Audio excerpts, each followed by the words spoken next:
বিষয়গুলো নিয়ে এবং সেই কাঙ্ক্ষিত মানুষটিকে আমাদের মঞ্চে ডেকে নিবেন যিনি।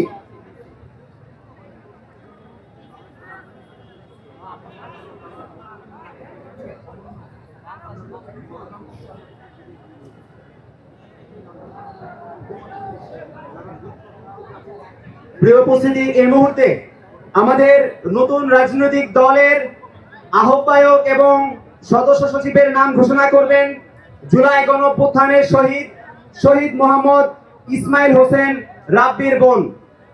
মঞ্চে আসার জন্য অনুরোধ করছি শহীদ মোহাম্মদ ইসমাইল হোসেন রাব্বির বোন মিম আক্তার আপুকে।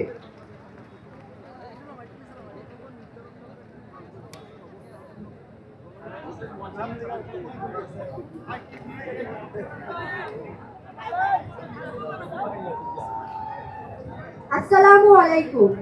আশা করছি সবাই ভালো আছেন। আপনাদের মনে আছে 5ই আগস্টে দুই বোনের কাঁধে ভাইয়ের লাশ। সেই দুই বোনের মধ্যে আমি এক বোন মিম আক্তার। ইতিহাসের পাতায় কখনো হয়তো দেখা হয়নি বোনের কাঁধে ভাইয়ের লাশ। এই মর্মন্তুদ ইতিহাসের পাতায় এরকম ঘটনা ঘটিয়ে গেছে খুনি হাসিনা।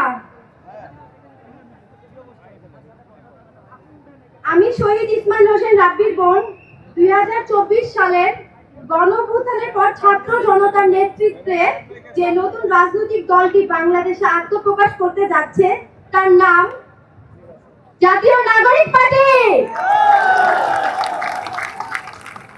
আমি প্রথমে জাতীয় নাগরিক পার্টির আহ্বায়ক এবং সদস্য সচিবের নাম ঘোষণা করছি।